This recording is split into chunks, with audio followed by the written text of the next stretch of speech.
നമസ്കാരം. ദില്ലി സർവകലാശാലയിൽ ജാതി ചോദിച്ച് കുട്ടികളെ പുറത്താക്കുകയാണത്രേ. ദില്ലി സർവകലാശാല നടത്തുന്ന കോഴ്സുകളിലേക്ക് കുട്ടികളെ തിരഞ്ഞെടുക്കുമ്പോൾ അങ്ങനെ തിരഞ്ഞെടുപ്പിൻ്റെ ഭാഗമായി നടത്തുന്ന അഭിമുഖങ്ങളിൽ ജാതി ചോദിക്കുന്നു. അതിനുശേഷം ഈ അഭിമുഖത്തിൽ താഴ്ന്ന ജാതിക്കാരെ വെട്ടിമാറ്റുന്നു എന്നാണ് ഇപ്പോൾ ഉയർന്നിരിക്കുന്ന ഒരു വലിയ ആരോപണം. ആ ആരോപണം ഉയർത്തിയത് മറ്റാരുമല്ല, നമ്മുടെ പ്രതിപക്ഷ നേതാവ് രാഹുൽ ഗാന്ധിയാണ്. രാഹുൽ ഗാന്ധി 2 ആരോപണങ്ങളാണ് ഈ കഴിഞ്ഞ ദിവസം നടത്തിയത്. അതിലൊന്ന് ദില്ലി സർവകലാശാലയ്ക്കെതിരായിട്ടുള്ള ഈ ജാതി ആരോപണമാണ്. രണ്ടാമത് RSSൻ്റെ പ്രചാരകന്മാരിൽ ഈ പറയുന്ന OBC, ദളിത്, ആദിവാസി വിഭാഗങ്ങളൊന്നും തന്നെ ഇല്ല. അത് വലിയ ഭരണഘടനാ ലംഘനമാണ് എന്നാണ് രാഹുൽ ഗാന്ധി ഉയർത്തിയിരിക്കുന്ന ആരോപണം. RSSൻ്റെ പ്രചാരകന്മാരിൽ ആരൊക്കെയുണ്ട് ഇല്ല എന്ന് ജനങ്ങൾക്ക് വളരെ അടുത്ത് അറിയാവുന്ന കാര്യമാണ്. RSSൻ്റെ പ്രചാരകന്മാരെ തിരഞ്ഞെടുക്കുന്നത്, അല്ലെങ്കിൽ RSSൻ്റെ പ്രചാരകന്മാർ സ്വയം രാഷ്ട്രത്തിന് സമർപ്പിക്കുന്നത്, അതൊക്കെ വേറെ തിരഞ്ഞെടുപ്പ് രീതിയാണ്. AICC ജനറൽ സെക്രട്ടറിമാരെ തിരഞ്ഞെടുക്കുന്നത് പോലെ അല്ല തിരഞ്ഞെടുക്കുന്നത്. RSS പ്രചാരകന്മാരെ തിരഞ്ഞെടുക്കുമ്പോൾ അതിൽ ജാതിയോ മതമോ അല്ലെങ്കിൽ മറ്റേതെങ്കിലും തരത്തിലുള്ള ഭാവഭേദങ്ങളോ ഒന്നും പരിഗണിക്കാറില്ല എന്ന് ഈ രാജ്യത്തെ ജനങ്ങൾക്കറിയാം. പക്ഷേ ഇതൊന്നുമല്ല അറിയാതെയാണ് 2 തരത്തിലുള്ള ആരോപണങ്ങളുമായി ഇപ്പോൾ രാഹുൽ ഗാന്ധി രംഗത്ത് വന്നിരിക്കുന്നത്. RSS ഇദ്ദേഹത്തിൻ്റെ ആരോപണങ്ങൾക്കെതിരെ ഒന്നും പറയാൻ പോയില്ല, അതിൻ്റെ ആവശ്യവുമില്ല.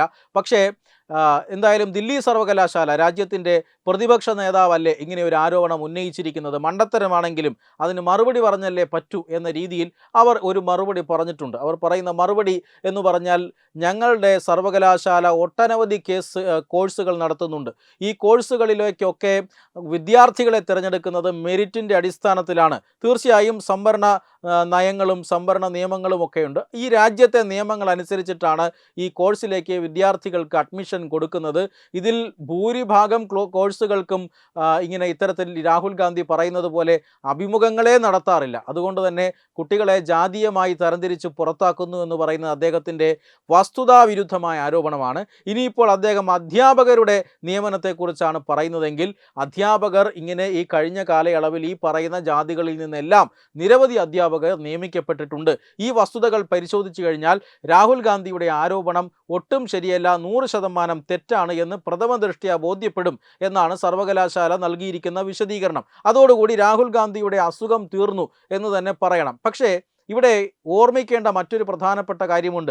ആദ്യഘട്ടത്തിൽ രാഹുൽ ഗാന്ധി ആരോപണങ്ങൾ ഉന്നയിച്ചത് നേരിട്ട് പ്രധാനമന്ത്രിക്ക് നേരെയായിരുന്നു. പ്രധാനമന്ത്രി കള്ളനാണ്, പ്രധാനമന്ത്രി ചൗക്കീദാർ ചോർ ഹെ എന്നൊക്കെ പറഞ്ഞുകൊണ്ടാണ് നേരെ ഇത്തരത്തിലുള്ള ആരോപണങ്ങൾ ഉന്നയിച്ചു തുടങ്ങിയത്. പക്ഷേ പ്രധാനമന്ത്രി നരേന്ദ്രമോദിക്കെതിരെ ഇത്തരത്തിൽ വസ്തുതാവിരുദ്ധമായ ആരോപണങ്ങൾ ഉന്നയിച്ചാൽ ജനങ്ങളിൽ നിന്നും വലിയ തിരിച്ചടി കിട്ടുമെന്ന് തെരഞ്ഞെടുപ്പ് ഫലങ്ങൾ അദ്ദേഹത്തിനെ പഠിപ്പിച്ചു.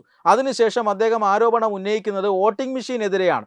വോട്ടിംഗ് മെഷീനെതിരായിട്ടുള്ള ആരോപണം സമ്പൂർണ്ണമായി തെറ്റാണ് എന്ന് തെരഞ്ഞെടുപ്പ് കമ്മീഷൻ തന്നെ തെളിയിച്ചു കൊടുത്തു. അതിനുശേഷം വോട്ടിംഗ് മെഷീനല്ല, വോട്ടർ പട്ടികയാണ് പ്രശ്നം, വോട്ട് ചോരി നടത്തുന്നു BJP, അതിന് തെരഞ്ഞെടുപ്പ് കമ്മീഷൻ കൂട്ടുനിൽക്കുന്നു എന്നൊക്കെ പറഞ്ഞ് രാജ്യത്തിൻ്റെ ഭരണഘടനാ സംവിധാനമായ തെരഞ്ഞെടുപ്പ് കമ്മീഷനെതിരെ വസ്തുതാവിരുദ്ധമായ ആരോപണങ്ങൾ ഉന്നയിച്ച് വലിയ തരത്തിൽ റാലികളും അതുപോലെ തന്നെ യാത്രകളും ഒക്കെ നടത്തി. പക്ഷേ എന്നിട്ടും തിരഞ്ഞെടുപ്പിൽ ഒരു ഫലവും ഉണ്ടായില്ല. രാഹുൽ ഗാന്ധിക്ക് വലിയ തിരിച്ചടി തന്നെയാണ് തിരഞ്ഞെടുപ്പിൽ കിട്ടിയത്. അതിനുശേഷം ഇതാ രാജ്യത്തെ സർവകലാശാലകൾക്കെതിരെ, ആദ്യം പ്രധാനമന്ത്രിക്കെതിരെ, പിന്നീട് തെരഞ്ഞെടുപ്പ് കമ്മീഷനെതിരെ, ഇപ്പോൾ രാജ്യത്തെ സർവകലാശാലകൾക്കെതിരെ ആരോപണങ്ങൾ ഉന്നയിക്കുകയാണ്. ആ സർവകലാശാലകൾക്കെതിരെ ആരോപണങ്ങൾ ഉന്നയിക്കുമ്പോൾ അദ്ദേഹം RSSൻ്റെ പ്രചാരകന്മാരെക്കുറിച്ച് പറഞ്ഞത് എന്തിന് എന്ന് ചോദിച്ചാൽ അതിനും ഒരു കണക്ഷൻ ഉണ്ട്. അതായത് രാഹുൽ ഗാന്ധിയുടെ അഭിപ്രായത്തിൽ BJP അധികാരത്തിൽ വന്നതിന് ശേഷം സർവകലാശാലയിലെ വൈസ് ചാൻസലർമാരെല്ലാം RSSകാരാണ് എന്നാണ് രാഹുൽ ഗാന്ധി പറയുന്നത്, അല്ലെങ്കിൽ RSSുമായി ബന്ധമുള്ളവരാണ് എന്നാണ് പറയുന്നത്. കോൺഗ്രസ് കാലത്ത് കോൺഗ്രസുമായി ബന്ധമുള്ളവരെ അല്ലേ നിയമിച്ചത് എന്ന് ചോദിച്ചാൽ അതിന് ഉത്തരമില്ല. പക്ഷേ ഇപ്പോൾ RSSകാരെയാണ് അത്രേ നിയമിക്കുന്നത്. അതുകൊണ്ട് RSS പ്രചാരകന്മാരെ സംബന്ധിച്ചിടത്തോളം ആണെങ്കിൽ അവരെല്ലാം സവർണർമാരാണ്, അവർ ഈ പറയുന്ന ജാതിയിൽപ്പെടുന്ന ആളുകളെ ഒന്നുമല്ല എന്നൊക്കെയാണ് വച്ച് കാച്ചുന്നത്. ഇങ്ങനെ ഈ RSSകാർ ഈ പറയുന്ന സർവകലാശാലകളെ ഭരിക്കുന്നത് കൊണ്ട് തന്നെ ജാതീയമായി വിദ്യാർത്ഥികളെ തരംതിരിക്കുകയും ജാതിയിൽ കുറഞ്ഞ വിദ്യാർത്ഥികൾക്ക് സീറ്റ് നിഷേധിക്കുകയും ചെയ്യുന്നു എന്ന കടുത്ത ആരോപണവുമായി. ഇതിൻ്റെ ഉദ്ദേശം മറ്റൊന്നുമല്ല, സർവകലാശാലകളിൽ ആളിക്കത്തിക്കണം പ്രതിഷേധത്തിൻ്റെ തീ. ഈ പറയുന്ന രാജ്യങ്ങളിലൊക്കെ ഉണ്ടായതുപോലെയുള്ള, ഈ ഭരണ സംവിധാനങ്ങളൊന്നും ഇല്ലാത്ത രാജ്യങ്ങളിൽ ഉണ്ടായ ജെൻസി കലാപം പോലെയുള്ള ഒരു ജെൻസി കലാപം ഇവിടെ ഉണ്ടാക്കണം.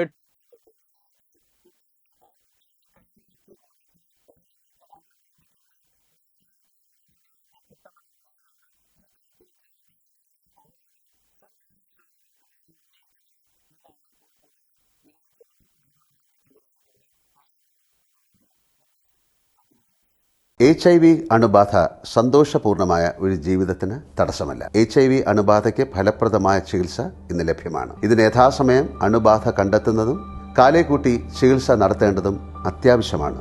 സൗജന്യമായ ചികിത്സയും മാർഗനിർദ്ദേശങ്ങളും സർക്കാർ ആശുപത്രികളിലെ ART അഥവാ ഉഷസ് കേന്ദ്രങ്ങളിൽ ലഭ്യമാണ്. ആരോഗ്യ സംരക്ഷണം ഓരോരുത്തരുടെയും ഉത്തരവാദിത്തമാണ്.